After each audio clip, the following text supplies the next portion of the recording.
Welcome to the Parallel Stories podcast. I am using a remote as a microphone because I don't have a microphone. I'm just using my computer for everything because I am doing this Emma Chamberlain, Joanna Cedius style because I don't have a camera because I don't want to buy one. Anyways, this first episode, if I ever post this, and also if I ever um, do more podcast episodes, who knows? At least I'm using my $1,300 MacBook for something for the 1080p camera. Hey, um, this first episode is about feeling like I am just drifting aimlessly in my life, which is, of course, why I am making a podcast episode. And by podcast episode, I mean just a video of me talking for an hour or however long this is going to be, because that's what everyone does. So that's what I will be doing too. I'm wearing a hat because my hair looks bad today, and I don't feel like styling it because I'm not going anywhere today. I got food already, drive-through, while wearing this hat. It's a Rolling Stones hat. Do you like it? Can you see the logo?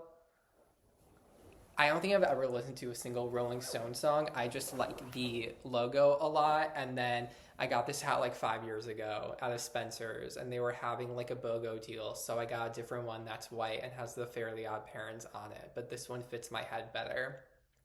Why they have a different fit when I bought them at the same store, I have no idea. I have no idea.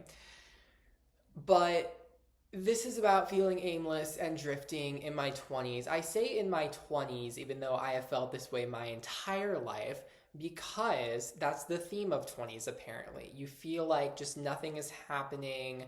You're just doing a bunch of shit. You don't know where you're going. And then your 30s hits and everything is just magically better. Why did my computer almost go to sleep? I'm recording. Like, what the hell? So I've always felt like this, and that's the hard theme. I've always been Disney Channel original movie Stuck in the Suburbs starring Brenda Song and Taran Killam, known more famously for his position on Saturday Night Live, but he got his start in the Disney Channel original movie Stuck in the Suburbs, in case you didn't know. That movie debuted in, I think, 2004, and when I was a 3-year-old watching it, not really, probably watching it when I was like 6 or 7, I felt so connected to that and so inspired by it because it's Danielle Panabaker or her sister. I don't know which one is which. Even though I've also seen the amazing Disney Channel original movie, oh my God, what is it called? Read It and Weep. There we go. Starring both of them. I also really like that movie. Which is also about a girl who just like wants to like break free and stuff like that. There was a theme in my life.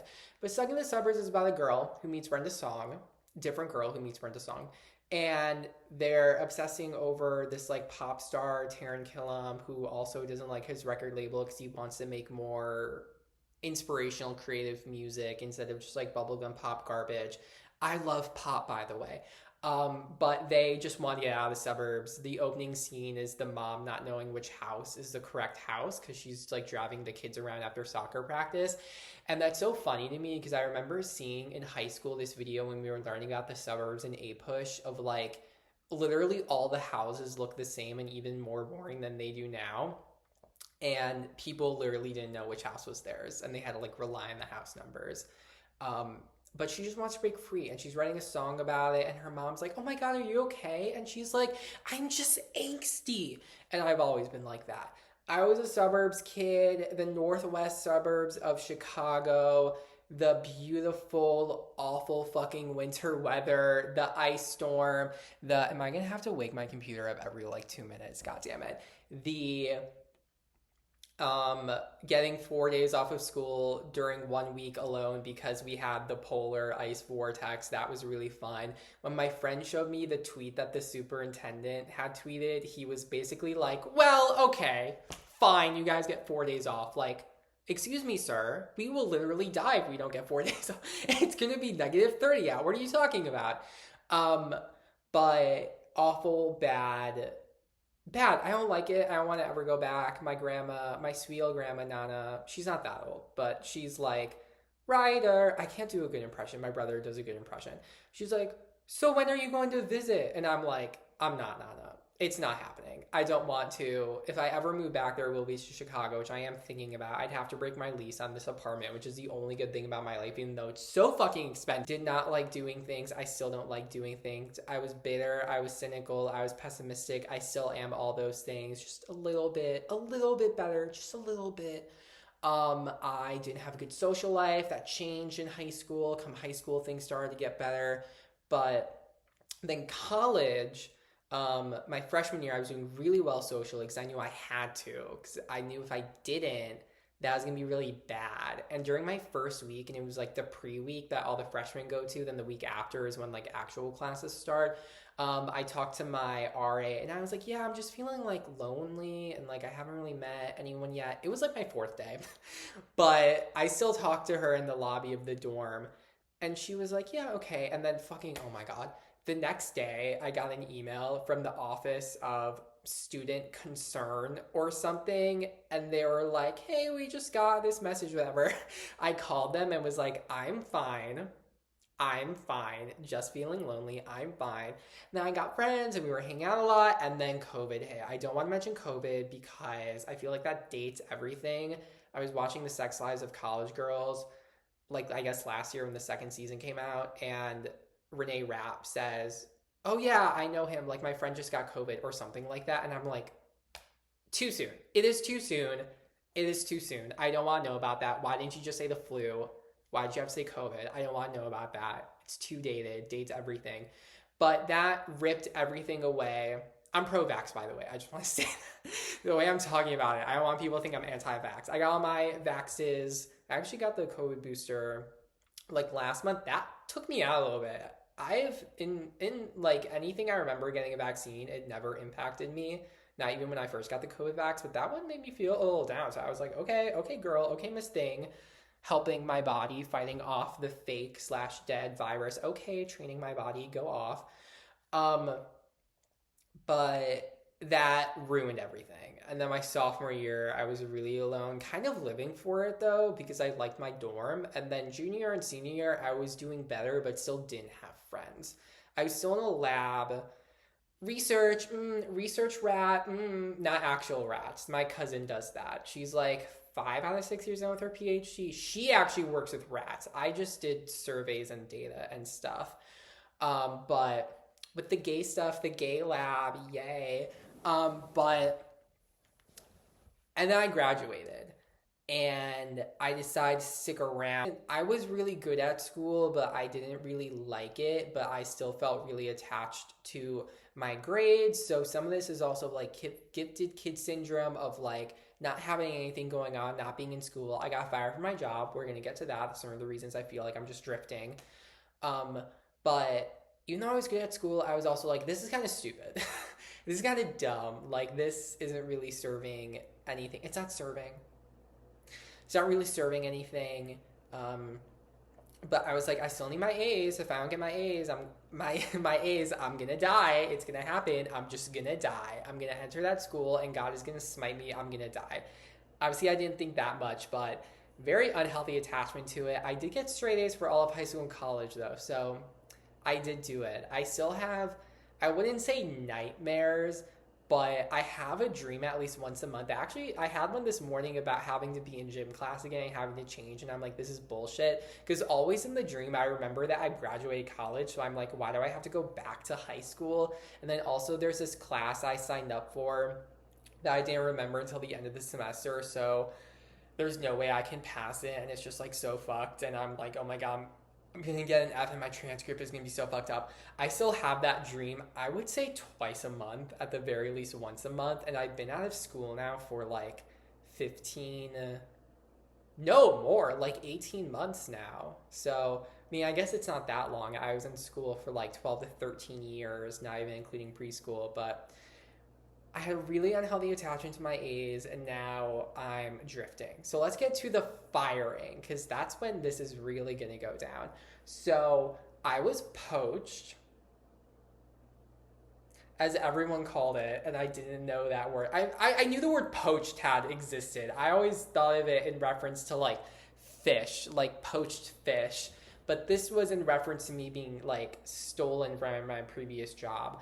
So I won't get into it too much, but I was offered a job. I was telling everyone, oh my God, it's higher pay. It's like, what was it? It was like $13,000 higher pay, then a 5% raise after 6 months, so $15,000.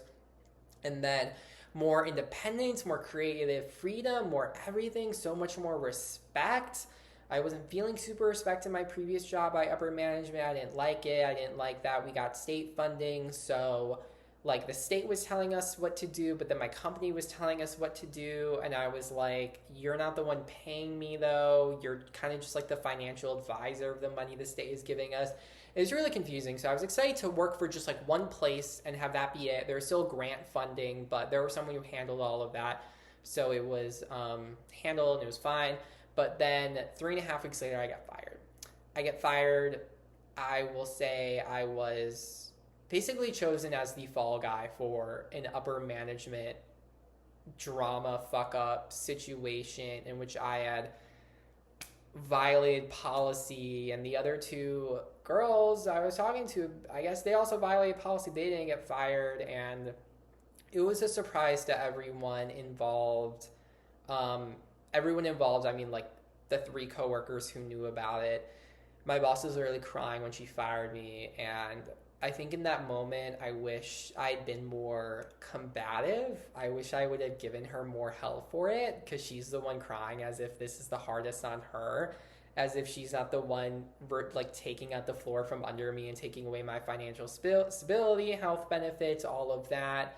At the end of the day, that job was not going to be good, and in hindsight, I'm kind of glad I'm done with it. I didn't really like the schedule. The people were not good. The upper management was slow and so shitty. They were so incompetent. Let me tell you about how incompetent these people are. I was still not, by the time I was fired, I was still not able to get onto the online employment management software. My first time having to log my hours, I couldn't do it. And the manager had to log my hours for me because I literally couldn't do it because they couldn't get me on it. So by the time I was fired, I was still not on it. They took things slowly, still don't have my money for my drug testing I had to pay for myself, and that was at the start of my job, so that was like 2 months ago now. So just not good. And then I get there, and a couple of the coworkers are like, this is not a good place to work, and I'm like, okay. And then the upper management starts coming for me a bit, and then all the promises about creative freedom and independence, that all comes crashing down really fast. And so I think I remember the starring Trixie and Katya episode of Getting Fired. They talk about how it feels like shit no matter what the job is, and this did feel like shit, but there is that extra element of feeling betrayed because I was poached and promised all these things, and it was kind of a lie. The person who hired me, the person who interviewed me, the head person, never talked to the other management people about what we talked about in the interview and my expectations and the things that they had agreed to. And when I learned that, I was like, oh, this is all bullshit. And it's so funny because my coworker asked me, like, Ryder, what do you think about this job? And I said, this is like 2 weeks in, and I said, oh, I think all jobs are bad. Like, I just had come to that realization that I think every person in their 20s, or even earlier, if you worked in an earlier job for longer term, you realize, like, oh, it's all bullshit. Like, so many meetings for no reason, literally having a 2.5-hour meeting and one of the topics, or they say, like, we're trying to have less meetings. And I'm like, you're saying this, and I'm going to look directly at the camera. You're saying this in a 2.5-hour meeting. What are you talking about? I like to think, and this is going to sound very egotistical, but I don't care. I have to cross my legs for this one. I have to get appointed. I have to arrange myself for this one. I am the type of person where I truly believe, in a very egotistical way, that if the entire world ran on the efficiency and the intelligence that my brain does, that everything would be so efficient and make sense. There would be no nonsense. There would be nothing like that. Everything would be good. Everything would be on time. Everything would be amazing. But the world is not like that. Coming from a student who tried pretty hard all the time. My junior and senior year of high school, I started to calm down, and then by the end of college, I also started to calm down, and or I put my focus into other things like my senior thesis, which I didn't have to write, but I still did. I needed some sort of capstone class, and that was the one I chose because I was already in the lab. I have to drink. Don't look at me.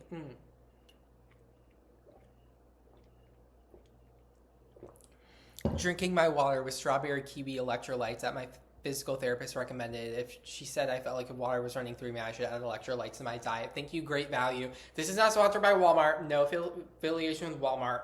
But that was the cheapest electrolyte option, and it does taste good. And now I kind of want to get Crystal Light. But then I'm like, Ryder, we can't be one of those water talk girlies who, like,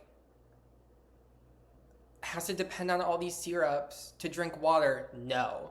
I'll drink my electrolytes for the benefits, and then I'll drink plain old water from my filtered Brita.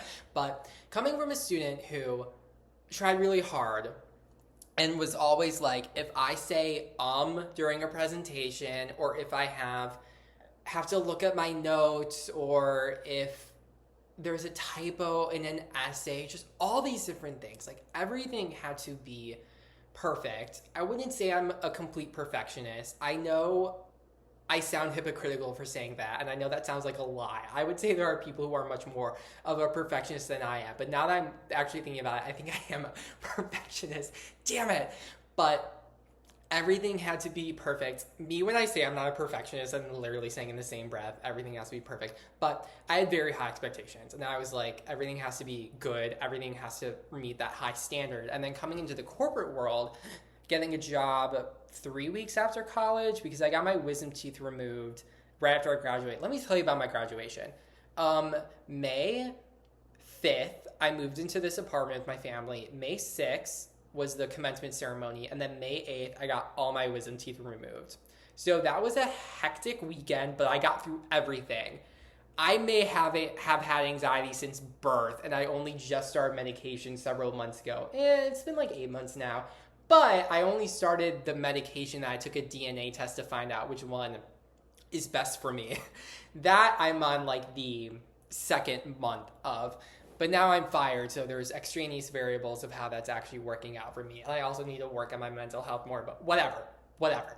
So coming into the corporate world, I was like, oh my God, people are dumb. People are stupid. I don't want to say that because that sounds mean. Oh my God, a gay guy being mean. That's so unheard of. But I prioritize kindness more than being really smart, because not everyone has to be really smart. I think if you're trying, then that's all that matters. If you're constantly fucking up in a way that like affects other people's work, that's a different story. But if it takes you just a little longer to learn, like, I don't care. I think kindness is better. If you're mean and also stupid, that's when I have the most beef with you. Because then I'm like, literally, what are you doing? You suck. You suck so hard. What are you doing being mean and also stupid, and you can't keep your shit together, and then you're being mean about it? That's weird. That's weird to me. My personal opinion. I thought that if I wasn't in school anymore, so originally I was going to get a PhD, and then the grad students in my lab were like, you should take a gap year. And so I was like, okay. And then I took this position from a place I'd interned at a couple summers prior. That was like the only job that was going to accept to me, and now I'm unemployed trying to look for a job, and I'm like, oh my God, I have to step up my job seeking game because I was never good at it, never good at it. I have to work harder at it now. Job market sucks. It sucks so hard. But they were like, take a gap year, and I was like, okay. And I was like, well, if I'm not in school anymore, then that's like automatically getting rid of the grades attachment, because I'm not going to get any grades, so that automatically fixes the problem. No, it doesn't. Let me just be like Ariana Grande in Eternal Sunshine, just to like demonstrate, like, this was me when I was like, oh, like, that shit's not going to affect me anymore. That's me. Just being completely blind, like Eternal Sunshine of the Spotless Mind, to like the problems that were very much about to come before me. So I was that person, and kind of still am that person who checks emails like 3 times over to make sure I don't have a typo. Because if I do, that's so embarrassing, and I should literally just like stab myself because that's so embarrassing. God, that's so fucking extreme. But like, literally so embarrassing. And then, like, everything still has to be good, like trying in a way that my coworkers are not. Although my first job, I would say, oh my God, no, come back. my camera window went away. I would say I had really good coworkers. I had a good team, except for this one girl. We're gonna talk about her. But I was on a good team. We were all like pretty new and all learning about it. So I would say we were all on a good team where we were all smart. We were all like dedicated to it. So we were all like relatively around the same age. So that was really good for me. So that was good. But I remember this time came up for this one meeting for me to make a presentation about like data. And I was like, oh yeah, I can do that. And I was like, oh my God, here we go. It's going to be my first work presentation. Oh, here we go. My first work presentation. Oh my God. And then I presented it. Honestly, in hindsight, it didn't matter that much. It was really basic. As someone who worked with data in college and leans towards like objective stuff, or honestly just someone who's really good at like anything I set my mind to, but it was really just data points and like basic charts, and like that was it. And then my presentation ended, and they were like, they just carried on with the rest of the meeting, and I was like,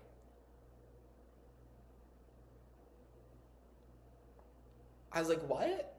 I was like, oh my God, I'm not like getting a grade. I'm not getting feedback. There's no students like judging me. There's no students going after me. Not like coming for me, but like next up in the lineup of presentations in the classroom. I was like, oh my God, this is so different. And I feel like that was one of the moments of experiencing like, oh, like this is truly different, and people can just get away with things. And like, I really like it was a good presentation though. Like, I care about things too much, but also I always had too much time on my hands. So I was like, yeah, I'll like make a good presentation. It really wasn't that good. My charts sucked. I'm not good at making charts on Google spreadsheets or Excel. I was not going to use Excel. I am a Google girly all the way. I have a Google Pixel 8 Pro, and did I get it because that was the only model that came in the blue color, and blue is my favorite color? Yes, I did. And what's wrong with that? And what's wrong with that? Can you see the Mike's Mike mannerisms? This is based off of Mike's Mike, Nicole Raffier, Talk Nasty to Me, This Might Get Weird. Basically just all the podcasts I like. I am an amalgamation of my early childhood influences, but also my late high school, late 2010s beauty guru, drama, James Charles, Tati Westbrook, Jeffree Star, Shane Dawson, Sister Geddon experiences. I am a sum of all of those things, especially the late 2010s in YouTube media. Oh my God, what a time to be alive, and what a time to be a chronically online teenager that was. So I'm living it up in my job, blah, blah, blah, blah, just worried about everything. I was worried about getting fired because I was like, they're not giving me enough work to do. I'm not really working as much as my contracted hours. Allegedly. Maybe I dreamt of that. Who knows? But then my fears came to fruition a little bit. Also, me saying I was scared of getting fired when you guys already know that I did get fired from my most previous job. But this was the job before. But then this girl, who I don't like, we'll call her... What's a name that I did not come across in that job? There were so many white women with the same name. I kept saying that in that job. There are so many white women with the same name in that field. Oh my God. You know what, Nicole? It was Nicole Raffier. She came for me at my job. No, Nicole. So I get to the office, and it was so ironic because I was like, you know what? I'm going to get there like 5 minutes early. I'm a little stressed about the things going on in my work life. I'm going to get there just 5 minutes earlier than I usually would. And usually my boss and I were the first ones there because I had a very short commute. My commute was 1 mile. That was one of the reasons I wanted this apartment so bad. It was that I got the job first, and I was like, I need to get this apartment. It was a new build too, so I'm the first person to live in this unit. But I was like, I need that 1 mile commute. I need it. I cannot stand anything else. I don't want to be that American with the 1 hour commute. And then in my job where I got fired from, that commute was like 30 minutes each way. So then I did turn into that American with quite a bit of a commute. It was only 16 miles away from me though. If it was just straight highway, it would have been better, but it wasn't. I could have cut that commute time in half if it was the highway, but it was not. So I am there, and my boss, she's like, hey, Ryder, can I talk to you? And I'm like, yeah, sure. So I get into her office, and she's like, I kind of haven't really had to do this before. And I'm like, oh my God. And she says, there have been complaints about you. And this, like, do you all know the animation for the Pokemon move Discharge in Pokemon, the critically acclaimed video game franchise Pokemon? Do you guys know that specifically the Gen 4 animation where it like spins outward? It like whoosh. That is what the anxiety felt like in my stomach and also in my entire body when she said it about me. I was like, there have been complaints. I was like, oh my God, my life is ending. And so she explains to me, I'm actually not going to get to that because now I know what happened basically the day after I found out what happened, because she basically said, she came into my cube the day after and she was like, yeah, Nicole was the one who complained about me. Not formally, there was no write-up. This was just a verbal. She complains a lot. I do too, but working with her, she complained a lot. If she ever comes across this, she knows who she is. I didn't like her. I didn't fucking like her. I would say, have similar personalities in the sense that we're both smart and we're both like domineering, so we butted heads quite a bit. But she's the one who fucking complained about me first, so she got the upper hand. But basically, she complained about me for like dominating conversations and blah blah blah. And do I do that? Yeah. Yes, I do. But it's for a good reason. Y'all are like, Ryder, oh my God, I gotta turn my microphone upside down to catch the right side up to catch this audio. You're all like, Ryder, but I always have good things to say. So the fix was to just speak at the end of the conversations and like wait an extra second before I say what I'm gonna say. That way, like, other people have the chance to speak. But right after or like an hour or two after my boss talked to me, oh my God, I remember, I'm gonna get worked up. I'm gonna get worked up in my apartment at almost 2:30 p.m. on a Thursday. I'm gonna get worked up and I'm gonna be throwing shit across my living room and kitchen. My kitchen is over there. I'm gonna get worked up because this made me so mad. So I took up the position of editor of the newsletter because Miss Nicole had to step down. She's feeling overworked. Bitch spent the entire workday writing a paper for her master's one day. And you know what? She faked it. I don't want her to get in trouble, so I'll say that was a lie too. I'll say I dreamt it. I dreamt that she faked it. But she low-key faked it. She faked it. And she spent the entire workday doing that, which I don't care what you do with your time, but if you're going to say you're overworked and you're spending the workday writing a paper for your master's. So the newsletter meeting comes, and I am the type of leader where I need to have a plan. I believe that leaders are supposed to have a plan. They can be open to what other people have to say about the plan, but they need to provide a foundation. That is the role of the leader, to have a foundation in case the group cannot come up with something solid. So I do my research. I have a little plan ready of like the topics we can do. And Miss Nicole, I'm like going through my ideas, and Miss Nicole, she's like, Ryder, this is supposed to be a group effort. And I am immediately in the throes of an existential crisis.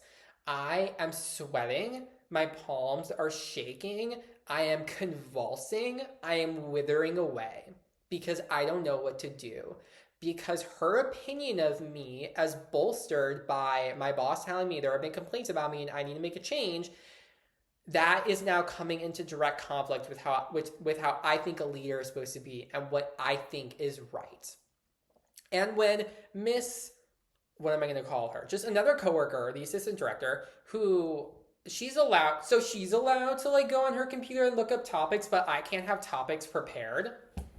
Miss Nicole, you are not making any sense. You are not making any sense. So I am so shaken up. And I think I had a meeting like half an hour after that meeting started. So like I had to like get through it. So I am so shaken up. And she is, and I'm just like so shaken up. And then at lunch, I say to my coworkers, like, I feel like I'm just caught in this hurricane of perspectives. And that is when I came up with the phrase in my head, the first person ever in the history of the world and the history of the English language to combine these words into this question, what is the truth? Because Miss Nicole has her truth and I have my truth. So what is the truth? And then she apparently was going to leave in September and then she didn't. So honestly, good thing I got this job offer because then I left in September and I didn't have to deal with her anymore. Then I just apparently had to deal with other shitty coworkers who complain and blab and tattle on their coworkers and then get their coworkers in trouble. So that's really fun. Thank you so much, Miss Girl, for stirring shit up when you could have just minded your own business. Thank you. So my last 2 weeks at the job before my most recent one, I recognize that Miss Nicole is kind of getting snappy with me. She's getting snappy, she's getting sharp, and she kind of like dismisses me and invalidates the things that I say. She sucks. I'm just gonna say it, she sucks. I don't like her. Oh my God. I'm not gonna go out of my way and say that she's a bad person, but she sucks. I think the thing she complained about me, Miss Girl needs to take a look in the mirror because she sucks. It was a pot calling the kettle black situation and she sucks. So at the end of the day, when it all comes down to it, when the truth is revealed, she sucks. Nicole sucks. So Nicole Brapier sucks. No, different Nicole. So in my exit interview, which isn't really an exit interview, it's just my boss like saying, you know, goodbye to me. Like we were pretty close. I called her after I got fired, like a couple weeks after I got fired, because I was just like, kind of, what do I do now? But I tell her, like, can I say something a little mean? And that's how I knew I had lost my voice. And something about me, I need to always retain my voice. I remember in freshman year of high school, in Spanish class, we were supposed to write down like a goal on a post-it note and post on the wall. And I said, I want people to hear me. And now 8 years later, I'm making this podcast episode that may never see the light of day or may never get a listener/viewer. So look at me now. But I said I want people to hear me. So the fact that I asked permission instead of just saying what I wanted to say, absolutely fucking not. Absolutely fucking not. So she's like, yeah, Ryder, of course. So she's like, yeah. And so I say, Nicole's been like really snappy with me like these past couple of weeks. And my boss says, oh yeah. And my boss says that another coworker had told her, like, hey, did you notice that Nicole is kind of like being mean to Ryder? And I was like, oh yeah, I knew. Oh yeah, I totally knew. I need to take a drink again during this intermission, drink intermission. Say hydrate, besties. Don't look at me.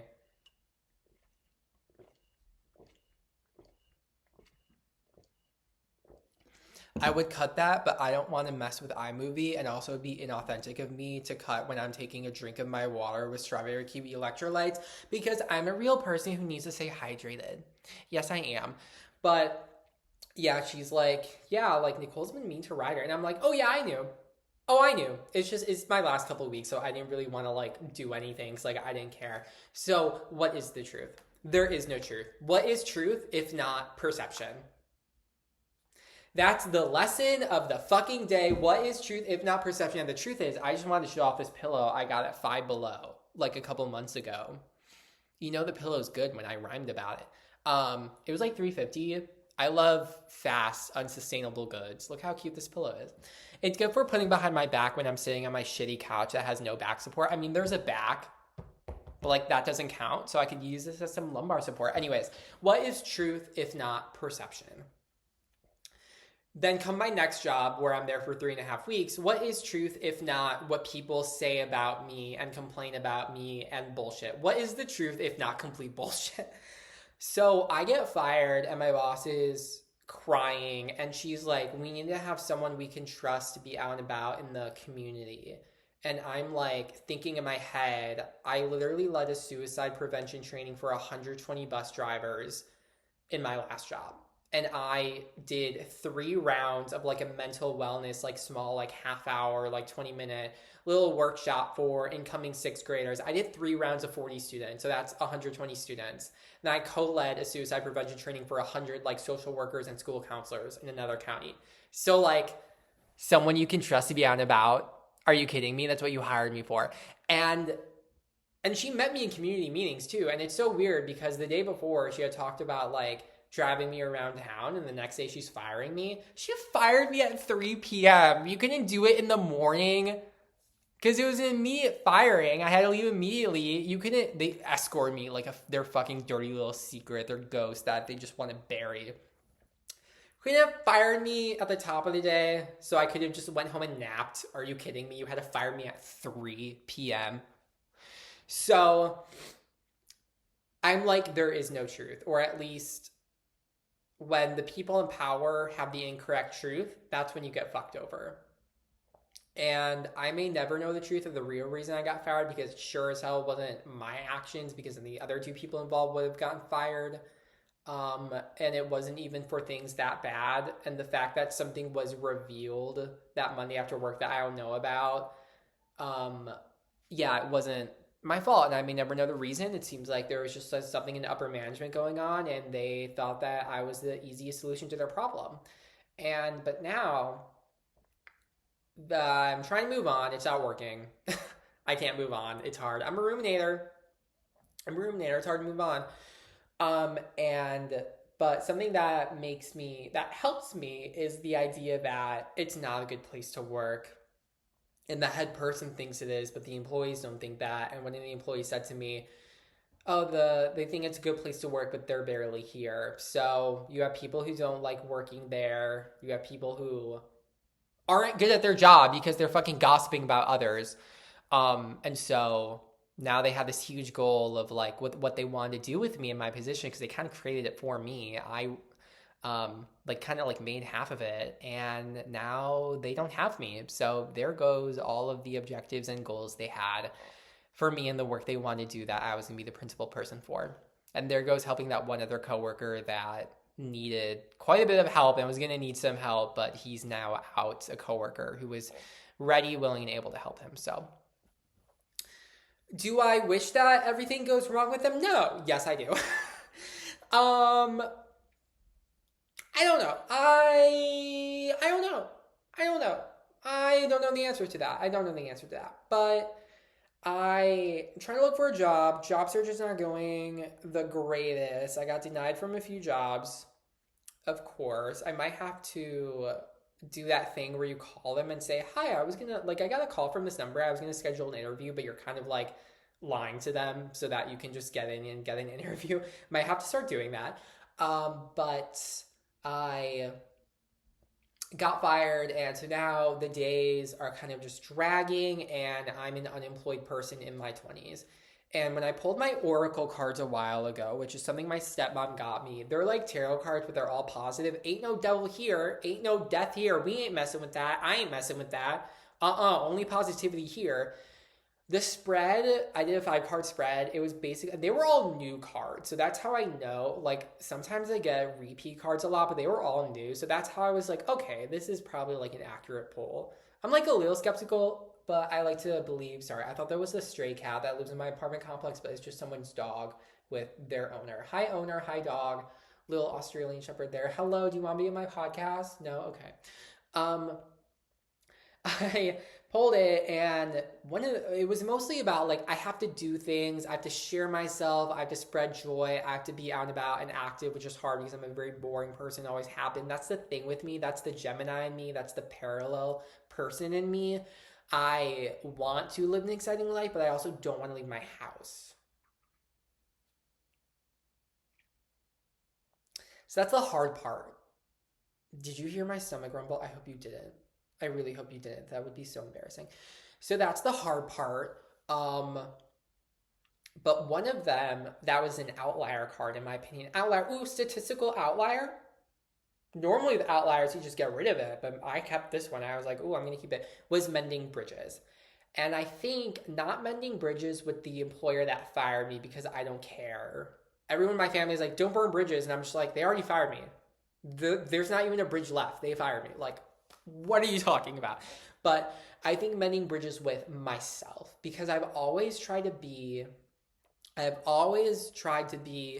independent, self-sustainable. Not really, but I think more in high school when I started having like more autonomy and like a driver's license is when I started like when my independence went into high gear. Shift into turbo.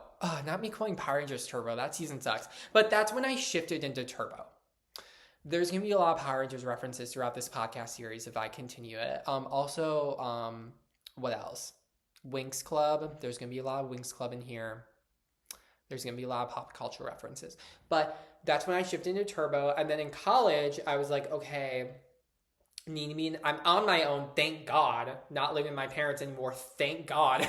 I want to be independent on my own. And then COVID happened, and like that really ruined a lot of things. It gave me more financial anxiety and made me think like I have to be self-sustainable because my parents aren't gonna have a lot of money, which kind of isn't true. And like now they're doing a lot better. They've both gone through ups and downs, but I thought like I have to be on my own, which is such an unreasonable goal in this economy, in this era of America, because everything is so expensive. Jobs pay shit. I hate seeing manager or upper level positions that pay 50 to 60,000 a year. Are you fucking kidding me? Ridiculous. That's why I wanted my previous jobs. I'm like, oh my god, 58K, 60K a year. That's like an actual adult wage. I mean, my rent is $13.18 for a 1-bedroom with in-unit laundry. Is it a great apartment? Yeah. Do I have a balcony? Yeah. Are there wasps out there so I don't want to go out there in the last several months? Yeah.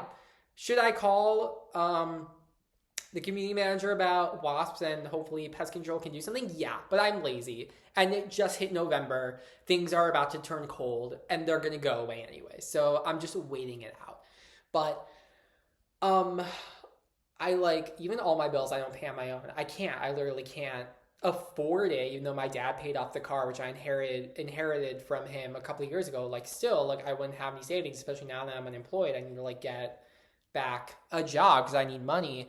So it just is an unrealistic goal. And I was talking to my aunt one day recently, and it kind of clicked for me, not because we were talking about it, but like I need to be able to depend more on like my family and stuff. And I have to be okay with that because I'm not gonna be able to live on my own for a long time, completely, like financially independently, unless I get a boyfriend. So, we move in together and my rent is like half of what it is now. That's the main thing that's eating into my finances, my rent. Like everyone fucking else in America, oh my god. It's just not going to happen unless major things change. So it's funny, when I got fired, my dad was like, maybe you should do some soul searching. And I wanted to say to him, I soul search every day. I'm an extremely introspective person. I have a psychology degree. Maybe that's one of the reasons I can't find a job, even though I have a very diverse skill set and very diverse experiences, I might add. I have a lot of things going on in here and my skills. I had many different activities I took part in. But, like, it's not, what was I talking about? It's just not going to happen. And I have I introspect all the time, but I kind of have been soul searching a little bit of, what do I want? Where do I want to go from here? Do I want to be here? Do I kind of want to move back to Chicago so I can be with my best friend? Yeah, they're planning on moving in March, her and her roommate and her boyfriend. So if we all together find a place, that's 4 people, we could find like a good place for a decent price maybe.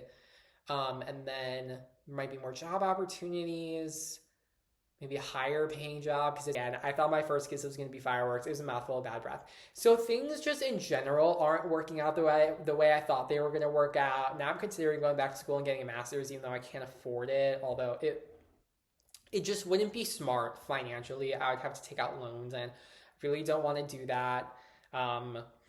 So I'm just floating by. Let's do a recap. Let's do an analysis. Am I going to need all my fingers for this? I don't know.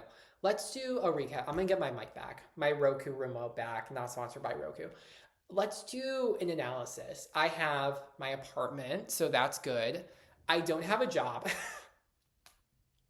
Don't have a job. I might be getting this temp job at a college, but they won't fucking email me back. I've done 2 interviews. It's been like 2 weeks, and I emailed the temp coordinator for the 2nd time now, like, hey, I haven't heard back from the main hiring person. Like, please give me this job. Oh, I just want that job. I need something. It's $20 an hour, which is good enough. It's technically lower than what I started with at my first job out of college by 33 cents, but it's something. And I would have access to benefits because it's full-time. Even though it's temp, it's full-time, so I'd be able to get the health benefits, which I need because my current health insurance is worse than I thought it was.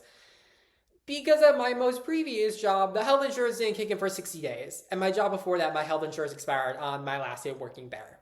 I fucking hate America. So, I have this apartment. I don't have a job. I don't have friends here, but I do have friends. They just live in other states, so that's fun. I do have family who love me. I have plenty of family members. I have too many family members, I would actually say, especially on my mom's side. If you want to check out that essay, Time to Rise, Coke, on my blog, Parallel Stories of the Divided Mind, available for free. And I have not set up AdSense yet, so there won't be any AdSense there. But I have loved ones. I have a writer's group. She made the book. I'm looking at it now. I'll go get it now. Don't look at my legs. Don't look at my legs. They're not in frame. Don't look at my legs. I designed this whole thing. This is the author's copy. That's why there's this here. This whole interior, I designed this. This is what I say. This is what I mean when I say that I have such a diverse set of job experiences especially with like graphic design. I was the lead designer. I say lead designer, the only fucking designer for the student newspaper in my college for 2 years. So I was able to make this for them.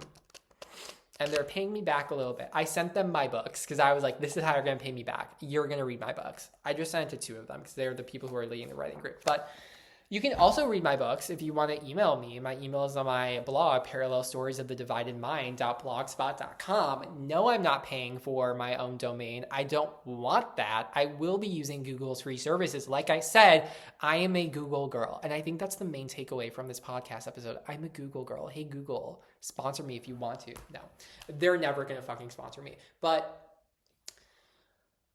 like all these experiences, what else do I have? That's kind of it. That sounds so first world fucking problem of me saying I don't have anything in my $1,300 a month apartment, recording this in my $1,300 laptop. Anyways, at least I'm self-aware. But I feel like more things I want to explore, maybe in this episode or maybe throughout this podcast series, is just like work is not what I thought it was going to be. And like when I graduated and my For You page and my reels on Instagram changed from college stuff to like office stuff, it really showed me. And when I got my jobs, it confirmed that it's kind of all a lie a little bit. Nicole used to say, and it was so invalidating, she used to say, like, I love my fake job. And I remember the assistant director kind of, like, looking at her one day and, like, looking back, kind of, like, glancing at her and being like, fake job? What are you talking about? It's also not fake. Like, you don't even fucking like your job, Nicole. What the fuck are you talking about? But it kind of is fake. Back-to-back meetings or, like, the spreadsheets, the deliverables. God, I love that. Bold and the Beautiful. Again, Trixie and Conti reference. Like, we have to circle back to close the loophole on the deliverables. Like, that is real life. That's literally what happens. I was at this one conference for my first job out of college. It was a 2-day conference. There was one presentation about work culture, and they did a parody of The Office. And I remember walking out, and I was next to the assistant director. And I brought that up, and I was like, yeah, it's so funny, like, being Gen Z and, like, learning about office culture before, and then like being in a seminar, like before I got a job, and then being in a seminar about it, like it felt like kind of weird. And she was like, what? And I was like, yeah, like it's about work culture. but I had like expectations coming into it or ideas already coming into it, and she was kind of confused by that. She's like 5 years older than me, so like a little more on the millennial side, like not quite the same generation. But like Gen Z is really coming for work and really coming for work culture, and Reddit anti-work is that girl. I try to not to go on there because it makes me really negative, more negative than I need to be, especially when I already feel like I'm drifting. I don't want to be sunk as well into the sea of where I'm drifting. I'm swimming. I don't want to be drowning. Thank you. Drowning in negativity. That's going to be my new podcast, Drowning in Negativity. Um, Definitely don't want that. But like whatever my next job is, like I don't know. I want it to be more, I just want it to make sense. I don't need everything to, I was just about to say I don't need everything to make sense, but that's the direct opposite of what I just said. I just want things to make sense. I don't need everything to be perfect. I don't need it to be completely stress free. I don't need to be working with the smartest, most intelligent, blah, blah, blah people. I just want it to make sense. But I feel like from what I've seen and all the videos I see, which could just be fake and people getting on the trend of like hating on work, like maybe they actually experienced it, maybe it didn't. But it seems like that's going to be a really big ask. And that kind of bums me out, but at least it would be a job, at least it would be income. In the meantime, what I really want for my future, I mean, I want to be an author. That would be really fun. I am writing the book trilogy. 2/3 of the way done with it. I literally cannot bring myself to write anything of the third book. I wrote the first chapter is only 5 pages, which is fine. I knew it was going to be a short chapter. And the second chapter, I wrote a few pages, and that was a couple weeks ago. I just can't find the motivation to go back to it. And it's like being an author would be fun. Graphic design would be fun. I want things that incorporate all of my passions. So like data, design, and development, that's what I want. I definitely want to maintain design because I really like designing and I really like when my workplace pays for Canva Premium because I want to pay for that myself and it's such a good software. Once again, not sponsored by Canva, hit me up. I literally love you so fucking much. You literally make everything so easy and I love you. Even with the free version, I love you, girl. Um, and then data is good because it's numbers. I think data is the closest thing we have to the truth. So there's no fudging that. There's no complaining about that. Well, actually, no. People do find a way to complain about data in my previous job because they were like, oh, it's not accurate. It's not representative. The way that this fucking place, my most previous job, the way that this entire community is bastardizing a project that they stole from a different community and not at all doing it with the right parts and still have big expectations of it. I kind of got fired from a shit show. Maybe I got let off easy. Like maybe I'll be drifting around for like a month or two. Like hopefully I find a job this month. But I did leave a shit show. Like it was a shit show, and I think without me, it's low-key gonna continue being a shit show. And I think that's the real lesson of this podcast. That's the real moral, which is I'm drifting, but everyone else is drifting. Actually, you know what? I'm gonna amend that. I might be drifting and I don't know where I'm going, but I know where I am. Isn't that such a great life sentiment? I have no idea if I'm the first person to say that. I don't know where I'm going, but I know where I am. I know who I am. I know what my capabilities are. I know what real expectations are versus unrealistic expectations. So, like, I know all those things, and some people don't. And that's kind of sad. So, I think that's maybe that is a real lesson. Maybe that's the good note to fall back on some goals for myself. Maybe I should also end this with goals for myself. I need to write and making a new blog header for my blog does not count. I need to actually write my book. It's not going to happen. I need to make a smoothie for today because I got fast food, so I need to balance it out with something good for me. That was the deal I made for myself. What else do I need to do? I need to go for a walk. It's nice outside and it's sunny. Whenever it's cloudy, I'm so depressed. No amount of medication can fix that. That's something I can try to work on, but I don't think I'm ever going to be able to work on it. I need to do my mindfulness exercise, which is trying to meditate. I need to do that. And I need to remember that I may not know where I'm going, but I know where I am.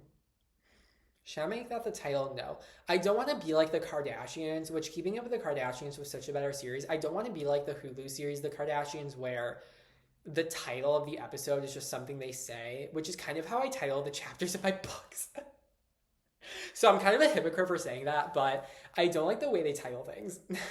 I'm just going to title this what I title it, but I may not know where I'm going, but I know where I am. A lot of people can't say the same, so at least I have that. And with that, that has been the first episode of the Parallel Stories podcast. Make sure to check me out on just YouTube because I have no idea how to upload things to Spotify and Apple Music and all the other podcast places, and I don't feel like doing so. So just check me out here. Check out my blog, Parallel Stories of the Divided Mind.blogspot.com. I think that's the URL. I should really put it in the description. If you just Google search Parallel Stories of the Divided Mind, that's the first thing that shows up. If you want to read my books, email me. My email is on my blog. It's under the header Review My Book Drafts. And if you want to read my essays, my personal essays on my blog, please do that. They're not too long, I promise. And they're really, really good because I'm a really good writer and I only make really cool, amazing, awesome, perfect things. Um, and that's it. This has been Ryder, and that's it. I actually managed to talk for an hour. Okay, I swear I'm logging off. Okay, logging off right now. Bye.